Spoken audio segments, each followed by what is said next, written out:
আপনাকে একটা কথা বলি রোহিতবাবু। হ্যাঁ স্যার বলুন না। আমি কনফেস করছি, একটা সময় আমি আপনাকে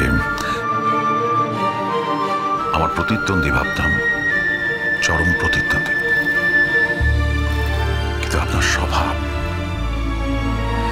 আপনার এই উদারতা আমাকে আপনার গুণমুগ্ধ করে তুলেছে।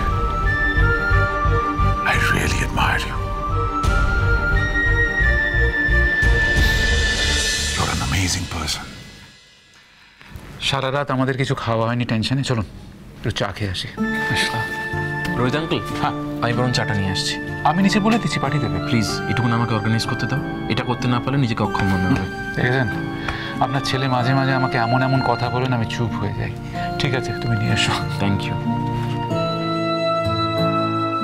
উপালদা, আমার একটা কথা বলার ছিল। হ্যাঁ বৌদি। আমার মনে হয় জুন একটা সাংঘাতিক ডিপ্রেশনের মধ্যে আছে। দেখো আগের দিন ও কিভাবে এসে আমাদের সকলের পায়ে ধরছিল, তবে ডিঙ্কার ফাংশনের দিন স্টেজে উঠে কি বিচ্ছিরি একটা ঘটনা ঘটালো। ও যা করছে, যে ঘটনা ঘটাচ্ছে, কোনোটাই তো স্বাভাবিক নয়, তাই না? ও নিশ্চয়ই একটা ডিপ্রেশনের মধ্যে আছে। যেভাবেই হোক ওকে এই ডিপ্রেশন থেকে বার করতে হবে। কোনো একটা কাজের মধ্যে থাকলে বোধহয় ভালো থাকবে। রোহিতদা তো একটা চাকরির অফারও দিল, তবে সেখানেও গিয়ে কথা বলেছে কিনা সেটা আমরা জানি না। এমনও হতে পারে যে যেহেতু রোহিতদার চেনা জানার ওখানে চাকরি, ও হয়তো চাকরিটা করবে না। তবে একটা কাজ করা, একটা কাজের মধ্যে ব্যস্ত থাকা ওর জন্য খুব দরকার। আর ওর দরকার একজন কাছের মানুষের ভালোবাসা।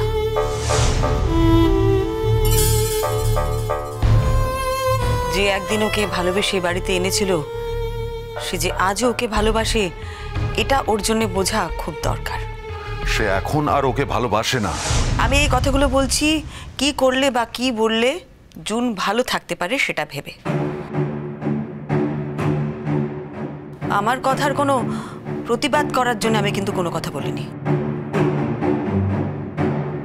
একটা মেয়ে হিসেবে আমার মনে হয় এই জায়গাগুলো যদি ওকে ফিরিয়ে দেওয়া যায় তাহলেই ও ভালো থাকবে, সেই জন্যই কথাগুলো বললাম। আমরা সবাই জুনকে যতই অপছন্দ করি না কেন, আমরা কিন্তু কেউ চাই না জুন এই পৃথিবী থেকে চলে যাক। হাজার হোক ওর একটা সন্তান আছে, হ্যাঁ সেই হয়তো আজ ওর কাছে নেই, কিন্তু জুন তো তার মা। আপনারা একবার চিন্তা করে দেখুন, একটা মেয়ে যার সন্তান তার থেকে দূরে, যার সংসারে দিন রাত অশান্তি, যার স্বামী তাকে বলছে ডিভোর্স করে দেবে, সে যত খারাপ মেয়ে হোক না কেন সে কি কখনো মাথা ঠিক রাখতে পারবে? তার উপর আবার জুন যে বাড়িতে থাকে সে বাড়িতে তার স্বামীর প্রাক্তন স্ত্রীও থাকেন, আর স্বামী সেখানে যাতায়াতও করেন, তাদের সঙ্গে যোগাযোগও রাখেন। এটা কি ওর পক্ষে মেনে নেওয়া খুব সহজ সম্ভব? বৌদি, বৌদি তোমাকে একটা কথাই বলি, তুমি যেটা বলছো সেটা কমপ্লিটলি জাস্টিফাইড, এটা আমি এগ্রি করি। অ্যাট দ্য সেম টাইম তোমাকে এটাও তো ভাবতে হবে যে অনিন্দদা যেটা করছে সেটাও ভুল না। মানে সে চাইছে নিজের প্রাক্তন স্ত্রীর সাথে যোগাযোগে থাকতে, নিজের ছেলে মেয়েদের সাথে থাকতে যোগাযোগ, তাতে কোনো দোষ নেই, সেটা তো ওনাকেও বুঝতে হবে। এছাড়া কোনোদিন তো আমি অনিন্দদার মুখে কোনো আনপার্লামেন্টারি কথাবার্তা শুনিনি। তবে আমি একটা অ্যাডভাইস করবো অনিন্দা, যে এই সময়টা তোমাকে একটু সামলে চলতে হবে, একটু বুঝে চলতে হবে। অনিন্দ, এক্সকিউজ মাই ইম্পার্টিনেন্স, তবে একটা কথা না বলে আমি থাকতে পারছি না। বলতে পারেন কিছুটা উপযাচক হয়ে কথাটা বলছি। দেখুন, বেঁচে থাকার জন্য মানুষের কিছু ডিমান্ডস থাকে। ডিঙ্কার যেরকম ডিমান্ড যে ওর বিয়েতে আপনি সামিল হন, পুরোটা থাকুন।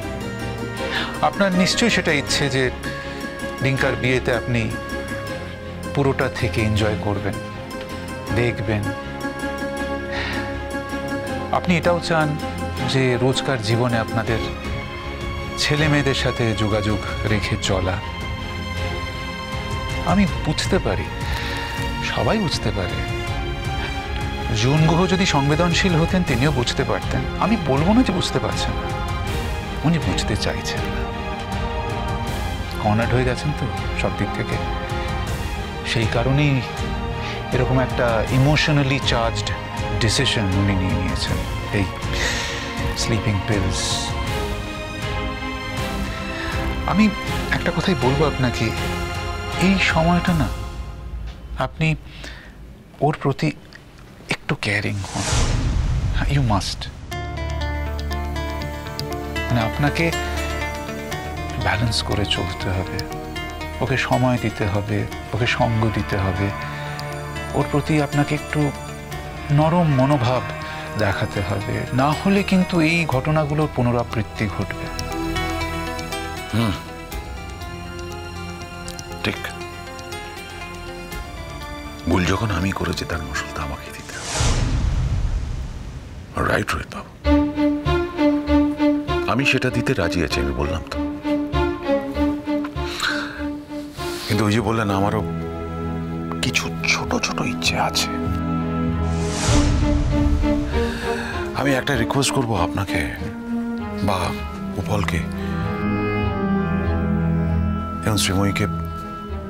আমি বলে তো শুনবে না, আমার বলার অধিকার নেই, আমি সেটা নিজের দোষেই হারিয়েছি।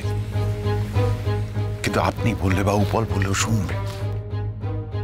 আপনি প্লিজ ওকে রিকোয়েস্ট করুন, ও যেন এই বাড়ি ছেড়ে না যায়।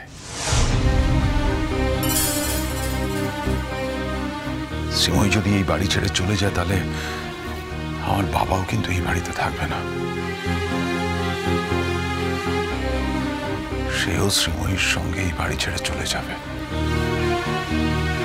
যে বাড়িতে সারা জীবন কাটিয়েছে। নতুন জায়গায় এই বয়সে গিয়ে মানিয়ে নেওয়া আমার বাবা বেঁচে থাকবেন কি? শুধু তাই নয়, টিঙ্কা, আমার দিঠি, ওরাও তো বাড়ি ছেড়ে চলে যাবে। এই বাড়িতে থাকলে অন্তত তাদের আমি চোখের দেখা দেখতে পাই, কিন্তু ওরাও যদি ছেড়ে চলে যায়, তাহলে আমি কিভাবে বাঁচবো বলুন তো রোহিত বাবু?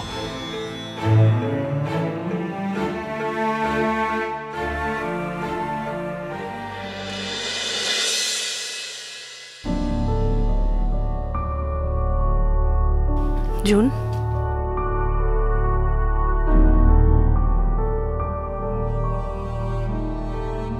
কেমন আছো? কি করলে বলো তো এটা? এমন কেউ করে? এমন করতে আছে? আচ্ছা, তোমার না একটা ছোট ছেলে আছে? হ্যাঁ, এই পৃথিবীতে সন্তানের দাম কিন্তু সব থেকে বেশি। তুমি কেন ভুলে গেলে জুন যে তুমি একটা ছোট্ট বাচ্চার মা?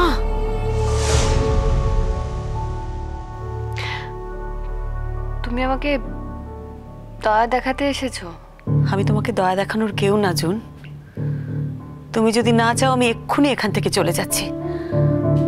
তবে একটা কথা তোমাকে বলে যাই, তোমাকে আমি একবার যা দিয়ে দিয়েছি তা আমি কোনো দিন তোমার থেকে কেড়ে নেব না। তোমার যা আছে তা তোমারই থাকবে। আর আমি একটা সিদ্ধান্ত নিয়েছি, আমরা খুব শিগগিরই ওই বাড়ি ছেড়ে চলে যাব। তুমি তোমার সংসারটা তোমার মতন করে সুন্দর করে গুছিয়ে নাও। আমার সিদ্ধান্ত আমার নেওয়া হয়ে গেছে। আমার সংসার? আমার সংসার কোথায় শ্রীময়ী?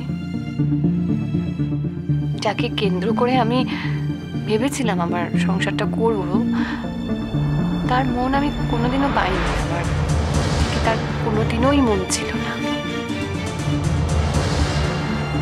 আমি ছিলাম তার কাছে মোহ। চুপ করো, বেশি কথা বলো না এখন জুন। তুমি বেশি কথা বললে ডাক্তারবাবু রাগারাগি করবেন। কালকে যদি তোমার শরীর ঠিক থাকে, আমরা কালকে তোমাকে বাড়ি নিয়ে চলে যাব। তুমি বাড়ি চলো।